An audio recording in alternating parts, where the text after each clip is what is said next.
اعوذ باللہ من الشیطان الرجیم بسم اللہ الرحمن الرحیم رب اشرح لی صدری ویسر لی امری واحلل عقدۃ من لسانی یفقہوا قولی۔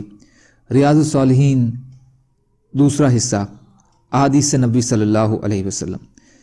حضرت نعمان بن بشیر رضی اللہ تعالیٰ عنہ سے روایت ہے کہ میں نے رسول اللہ صلی اللہ علیہ وسلم کو فرماتے ہوئے سنا کہ یا تو تم ضرور اپنی صفوں کو ٹھیک کرو ورنہ اللہ تعالیٰ تمہارے چہروں کے بیچ متبھید پیدا فرما دیں گے۔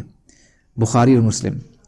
اور مسلم شریف کی ایک اور روایت میں ہے کہ رسول اللہ صلی اللہ علیہ وسلم ہماری صفوں کو ایسے سیدھا کرتے تھے مانو آپ ان کے ذریعے سے تیروں کو سیدھا کر رہے ہیں، یہاں تک کہ آپ نے سمجھ لیا کہ ہم آپ کی بات سمجھ گئے ہیں۔ پھر آپ ایک روز تشریف لائے اور کھڑے ہو گئے، یہاں تک کہ تکبیر کہنے کو تھے کہ آپ نے ایک شخص کو اپنا سینہ صف سے باہر نکالے ہوئے دیکھا تو آپ نے فرمایا اللہ کے بندوں، یا تو تم ضرور اپنی صفوں کو سیدھا کر لو ورنہ اللہ تعالی یقیناً تمہارے چہروں کے بیچ درار ڈال دیں گے۔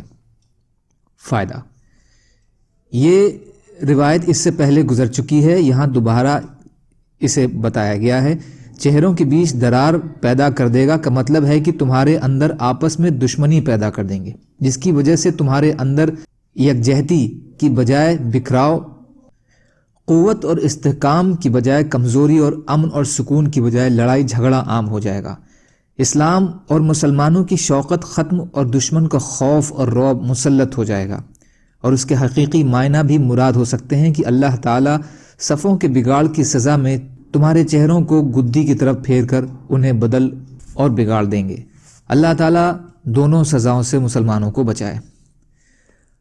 مانو آپ ان کے ذریعے سے تیروں کو سیدھا کر رہے ہیں، یہ صفوں کو سیدھا کرنے کا بڑا سخت اہتمام کرنے کا بیان ہے کہ جس طرح تیر کو جب تک بالکل نشان ہدف کے مطابق نہیں ہو جاتا تیر اپنا کام نہیں کرتا اور نشانے پر نہیں لگتا، اس لیے اس کو سیدھا کرنے کا خوب اہتمام کیا جاتا ہے۔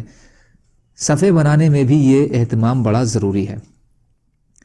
حضرت برا بن عازب رضی اللہ تعالیٰ عنہ سے روایت ہے کہ رسول اللہ صلی اللہ علیہ وسلم صفوں کے بیچ ایک کنارے سے دوسرے کنارے تک پھرتے، ہمارے سینوں اور کندھوں کو ہاتھ لگاتے یعنی ان کو ٹھیک کرتے اور فرماتے اور تم متبھید نہ کرو یعنی آگے پیچھے مت ہو ورنہ تمہارے دل الگ الگ ہو جائیں گے، اور آپ صلی اللہ علیہ وسلم فرمایا کرتے تھے بے شک اللہ تعالیٰ اور اس کے فرشتے پہلی صفوں پر رحمت بھیجتے ہیں۔ ابو داؤد بسند حسن۔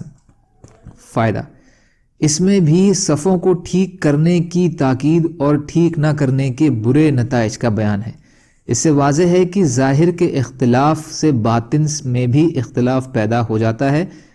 صفوں میں آگے پیچھے ہونا ظاہری بگاڑ ہے، لیکن اس کی نحوست نمازیوں کے دلوں پر پڑتی ہے اور آپس میں پھوٹ پڑ جاتی ہے۔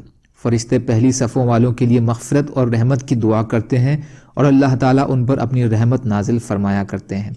اس سے پہلی صفوں کی فضیلت واضح ہے۔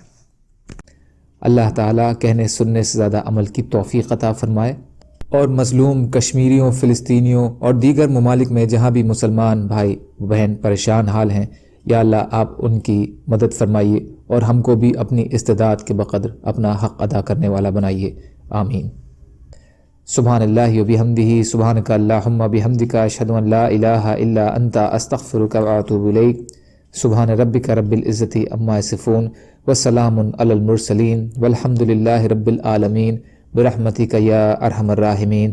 لا الہ الا اللہ محمد رسول اللہ۔